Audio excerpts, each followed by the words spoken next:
Welcome to the Injury Law Pod, the podcast that explores and demystifies the complex world of personal injury law. Each week, Missouri personal injury attorney Eric Bartlett dives into the legal issues surrounding personal injury cases to help you understand your rights and options when seeking justice and compensation for personal injuries. Join Eric as he shares his experience and real-life case studies, interviews guests, and answers your questions about personal injury law. The information Eric shares will help level the playing field if you have a personal injury claim. So sit back, relax, and let's explore the world of personal injury law together. Hello and welcome back to another episode of the Injury Law Pod. I am your host, Eric Bartlett, a 27-year personal injury lawyer. This is the podcast that deals with everything personal injury related. We're covering the topics, the issues, and all the different types of injury claims that are out there. And so if you've found this podcast, I hope you find it informative and useful, and hopefully you'll be able to get a better understanding of whatever it is you might be dealing with and not get taken by the insurance companies. That's our whole goal here, is to work to defeat the insurance companies at their game, which is to make a profit at the expense of injured people. So we're currently going through our series Work Comp 101, and we are going through what that whole system looks like. And on this episode, we're going to talk about work comp weekly benefits and what they are, how you get them, things to watch out for, everything related to the weekly benefits. So you have to understand there's two main types of weekly benefits that you can get under the work comp system. And by the way, I'm always talking about Missouri law. So if you're in another state, you'll want to keep that in mind. Kansas is very similar, but it has its differences. So make sure if you are in another state, you check your state's work comp law to make sure they match up with what I'm saying here. In Missouri, the two main types of work comp benefits are known as temporary total disability and temporary partial disability, shortened as TTD or TPD. The way you get those is when a work comp authorized doctor either puts you completely off work or puts restrictions on you that your employer cannot accommodate. In other words, you have restrictions and the employer says, we have no job this injured worker can do with those restrictions. And if that's the case, then you get weekly benefits. Now, in Missouri, there's a 3-day waiting period.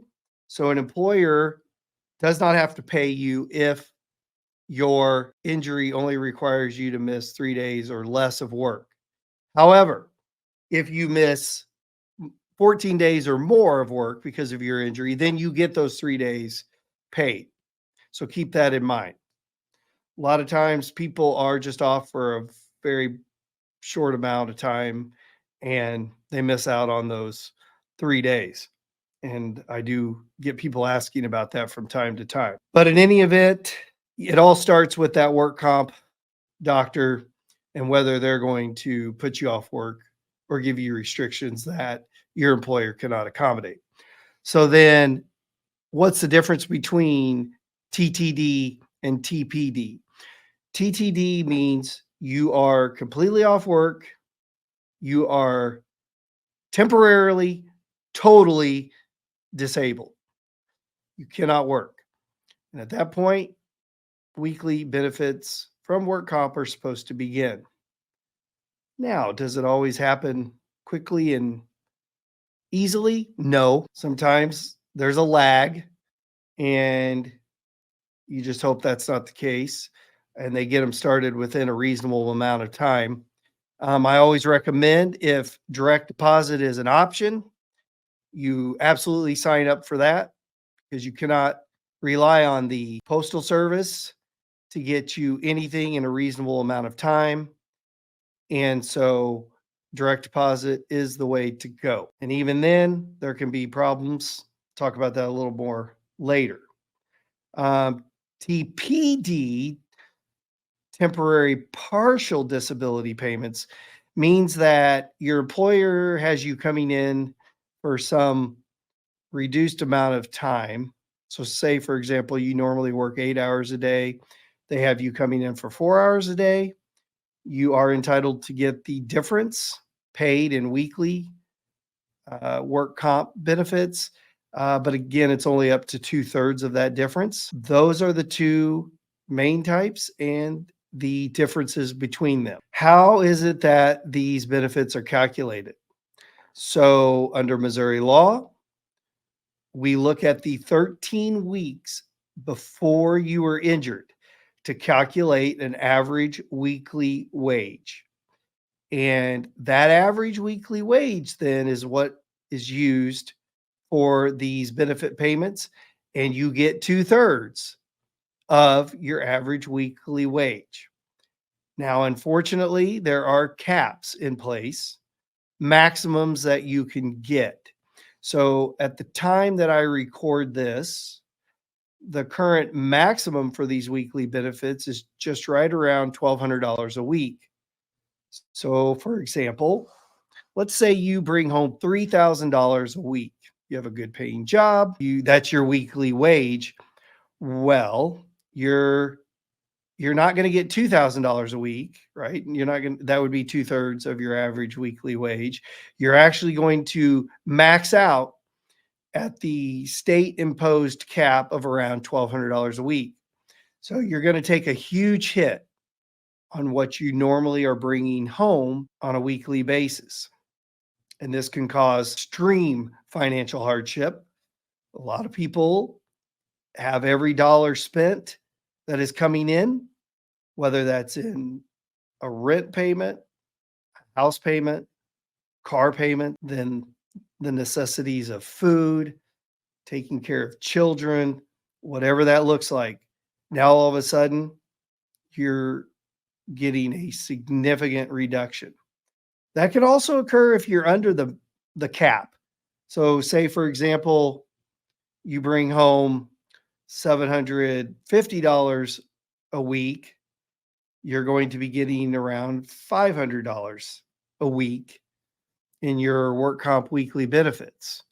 So it's never a great situation, but there are weekly benefits there to try and help you through when you have to be off work from a work injury. It does not matter if you were supposed to be getting a raise right after you got hurt, or maybe you got a raise the couple weeks before you got hurt. They're going to go off of the 13 weeks before you got hurt. So I get clients that are getting those weekly benefits, and then they call and say, "Hey, they just gave a raise to our position, the position I was in. Will I be getting a bump in my benefits?" No, unfortunately, that is not calculated in. And if you got a raise 2 weeks before you were hurt, again, they're using the 13 weeks before you got hurt. So it's not going to be a material difference in your comp rate. And unfortunately, that comp rate not only goes into these weekly benefits, but it also goes into the disability settlement, which we're going to talk about in the next episode. So it's really a big deal, obviously, as to what you were making before the injury, because that's what's going to determine what you're getting in work comp benefits.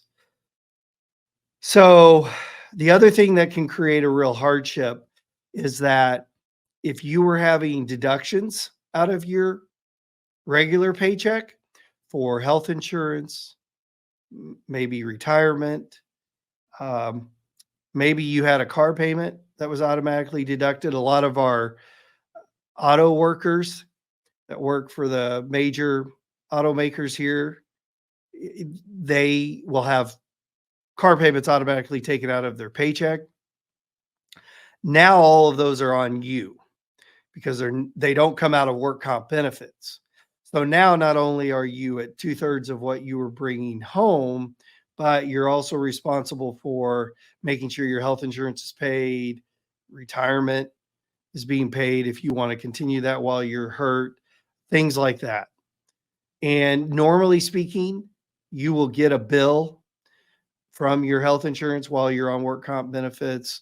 But you've got to make sure you are on top of this getting paid so that you're not out health insurance benefits if you're covering your family, something like that. Again, when you're off work because of a work injury, there's a lot of stress that goes into this because you're hurt, number one. Number two, you're taking a financial hit. It's stressful. There's no way around it. Then the next thing we run into is these benefits get off track from time to time. So, for example, even if you have direct deposit set up, you can find yourself in a situation where you've been going along for 2 months. The doctor has you off work. You've been getting weekly benefits deposited into your account. And now all of a sudden, a week goes by and you haven't gotten your benefit. So you're going along, you've been getting the weekly benefits. All of a sudden, they're not showing up and you're wondering why. Well, generally speaking, the work comp insurance companies will schedule those out for a certain amount of time and then they'll have them expire, probably because they don't want to overpay you in the event that a doctor ends up releasing you from the restrictions. They don't want to be on the hook for paying benefits that they shouldn't be paying. Unfortunately, again, right, everything is always to your disadvantage. Instead of just waiting to get notice from the doctor, they schedule these out to expire. Then there's a problem. Then the benefits have to be restarted. And this might take a couple weeks. So now you've been a couple weeks without the benefits. We see it a lot. That's one of the biggest things that happens with our clients is their benefits all of a sudden stopping. Sometimes things like holidays can interfere. We'll get a call or a text from a client saying, "Hey, I didn't get my check today or my deposit." I get them. I've always gotten them on Tuesday, and all of a sudden it didn't show up. Well, Monday was a holiday, and now that's jacked up the system.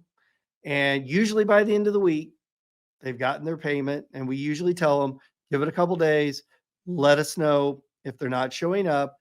And if they still haven't shown up by then, we reach out to the insurance company and say, "Hey, what's up?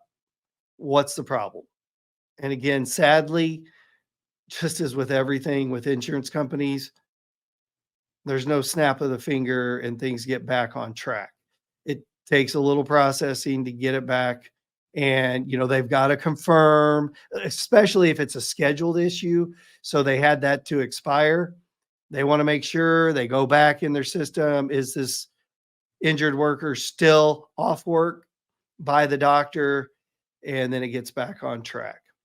So things to have in mind when you're on weekly benefit. Keep this in mind. These weekly benefits are tax-free. So that's a positive. The only downside again is they've already cut it by a third. And part of that is factoring in, right? You would have been paying taxes on the full amount. So that's why they're not issuing you the full amount. The thing you have to also think about when you're getting weekly benefits is that what we see a lot of times is employers say you've got restrictions in place that the employer says, yes, we can accommodate the worker. They can come to work. They don't need to get benefits. And so you get to work, you have your list of restrictions that you give to your employer. Your employer says, sure, we can honor those. And then lo and behold, they have you doing something or trying to have you do something that's outside the restrictions. We see this a lot. And a perfect example, which I think I talked about in a previous episode, is I had the lawn and landscape guy who had a serious back injury, had a fracture in his back, and the work comp doctor who puts in motion the process of getting him to a specialist. But of course, getting to a specialist can take 2 or 3 weeks. So instead of just putting this guy off work completely, he puts restrictions in place. No bending, no lifting over a certain amount, things like that. Well, first, the employer, so they say, of course, oh yeah, we'll find him something to do within the restriction. First, they put him on trying to have him do trimming for 12 hours a day, which is with a weed trimmer. And what does that require? It requires lifting, it requires bending. And this poor guy goes, and obviously it just can't happen. It's killing him. So he complains. And at this point, we're involved. We help him out. We get that taken off. He's not going to go out and trim for 12 hours a day. So then next, the employer says, well, that's fine. We'll have him mow for 12 hours a day on a standing mower. Now, get this. The restriction isn't there about standing. So there's nothing about this injured worker can't stand for 12 hours a day on a riding mower. Meanwhile, he goes out, he's doing it. He's getting jostled around on this mower. He's standing for hours with this fracture in his back. He's miserable. And we have to get involved and we have to say, this is ridiculous. This guy cannot be doing this. And we get it turned around. But these are the games that are played every day with injured workers. So instead of that work comp doctor just putting him completely off work till he sees a specialist, somebody that actually knows what this guy really needs with a fracture in his back. You know, this work comp doctor at one of these clinics that act as the clearinghouse, right, for work comp insurance companies, he gives him a few restrictions, and then of course the employer tries to take advantage of it. So you've got to watch for those scenarios. The other thing is you have to keep in mind this. A lot of times we see employers saying, yes, we'll put the employee to work doing something. And, you know, let's say the employee, well, we could say, let's say the employee is that guy right there. He's normally out working, right? Mowing, trimming, whatever. Well, they say you can come into the office, you can answer phones, you can sort mail, things like that. Now, this can drive a lot of employees crazy. Employees that want to work, that are workers, and they're used to getting stuff done. And now they feel like just being put there with no real purpose. A lot of times we also see where they're put in that situation where they're in the office around management, other employees. Everybody's giving them, there's that undertone of, you baby, you couldn't go out and work, you couldn't do real work. You're sitting here just milking the clock, milking the employer. Does harassment happen? Absolutely. We see it a lot. Management giving them a hard time, whatever it is. And again, on the flip side, the employee feels worthless. They're sitting there doing something they know is worthless, basically. So it creates a lot of stress on the injured worker. But at the end of the day, if that's what they're willing to do, if it's within your restrictions, you know, if you're not willing to go do that, they can fire you, and it's going to be hard to prove that it was in retaliation for you making your work comp claim. At the end of the day, if they're willing to pay you your full rate for you to sit there, that's what you got to do. And what I always tell injured workers is if there's weird stuff happening, if they feel like they're being retaliated against, start getting things in writing. So if an employer, a manager, whatever that looks like, is telling you things, saying things to you, listen, send it back in a text, send it back in an email. Something to the effect of, so and so told me, this is a text now to a supervisor, this is an email to a supervisor, somebody above the person that's causing the issue. And if it's that main person, send an email back to them saying, this is my understanding of what you told me. This is what you said to me. I'm just confirming that. Create a paper trail. See if they'll respond. If they don't respond by text, by email, make sure you put another email out there or another text. Hey, after I sent that first email, after I sent that first text, this is what you told me. Create that paper trail, document everything, because if they're messing with you, you might end up having a whole separate claim against them for retaliation. That's separate. That's outside of your work comp claim. And, they're not legally allowed to do that kind of stuff. But anyway, that's a little bit off topic. But if you're going to work in whatever capacity, then you're entitled to get your full paycheck. And if you're going to work in a reduced capacity as far as hours are concerned, then you're entitled to get temporary partial disability payments to make up that difference. And if you're completely off work, then you're entitled to get full work comp benefits. And again, sadly, that's 2/3 of your average weekly wage. And again, there is a cap in place, which can significantly affect what you're bringing home. The whole system creates a real hardship on an injured worker, but that's what it is. The lawmakers have put that in place. Work comp lawyers, they have to work within that system, and they can certainly make sure you are getting what you're supposed to get. Unfortunately, it doesn't always make you whole. And sometimes you have to reevaluate your budget and you have to figure out where you're going to cut to get through this time when you're not bringing in what you would normally bring in. And I run into so many different scenarios. This is another scenario. So I literally just had a call yesterday from a lady where she has hurt her neck. She reports it. They send her to a work comp doc.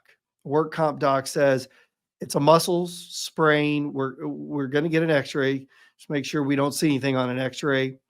They get the x-ray. She says, yep, I don't see anything that's out of alignment. So it's a muscle sprain, whatever we want to call it. You can go back to work. She goes back to work doing the same job. She's doing a lot of lifting, moving, working overhead. It's really just making the situation worse. They give her, I think, a little bit of medicine, muscle relaxers, those types of things, but that's interfering with her ability to work. So then they take her off that. They say, we're going to just do like ibuprofen, which that's not cutting it. So she finally gets fed up. She goes to her own primary care doctor, which good for her. She has a good quality primary care doctor that cares about her, is willing to see her. A lot of times when it's a work injury, good luck trying to get any kind of treatment or care outside of the work comp system, because if you go somewhere else, those doctors are going to say, nope, this is a work comp injury. Your health insurance isn't going to cover it. I can't see you. There's no way I'm getting paid on my bill.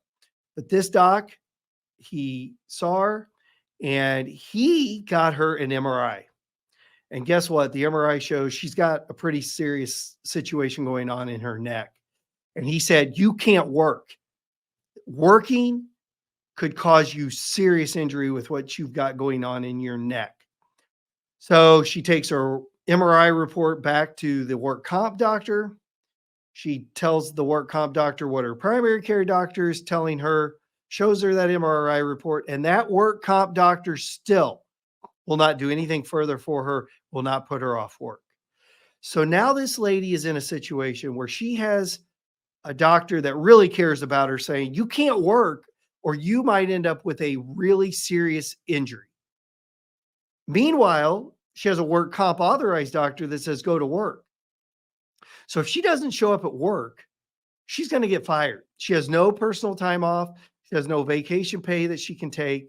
So she's in a real bind. And that's why she called me. And I told her, I certainly cannot wave a magic wand and make something happen in the next few days to get you out of work. It's going to take some pushing, some shoving. I've got to get in the system. I've got to get things going in the work comp system to try to get this turned around for you. But this poor lady is in a real financial problem because her family relies on the money she brings in. They rely on her as the provider of the health insurance. And so now this poor lady who's injured, she's been doing this particular type of work with this company that she's been with for 10 years. She's been doing this particular kind of work that has caused this injury for 2 years. She cannot go back and do that work without risking serious harm to herself. And this is the unfairness we see all the time. And again, we also see when employees are on work comp benefits where they get cut off, it gets stopped. They're wondering why.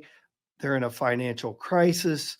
And there's just a lot of problems with these benefits that you're supposed to get, whether you're getting denied by the gatekeeper work comp doctor, or whether you're on them and all of a sudden they stop, or whether you have an employer that is playing games saying, no, we'll bring you in. You don't need to have work comp benefits, and we'll put you somewhere doing something. And they're trying to get you to work outside your restrictions, and they're giving you a hard time. They're creating a hostile environment towards you. There's just so many problems with these weekly benefits that we see every day. So that is an overview of what the work comp benefits look like as far as the weekly benefit. So just keep all of that in mind if you're in the situation where you should be getting the benefits or whether you have been getting them and there's a problem. And on the next episode, we're going to dive into the disability settlement and all of the details of what that looks like. That's the third thing that you're entitled to in a work comp claim. And I hope you found this episode informative. If you find my podcast helpful and informative, I'd appreciate you following the podcast, sharing the podcast, giving the podcast a great review. And if you need help, feel free to give us a call. We're always happy to talk and see how we can help you and go from there. And until the next episode, be well and take care.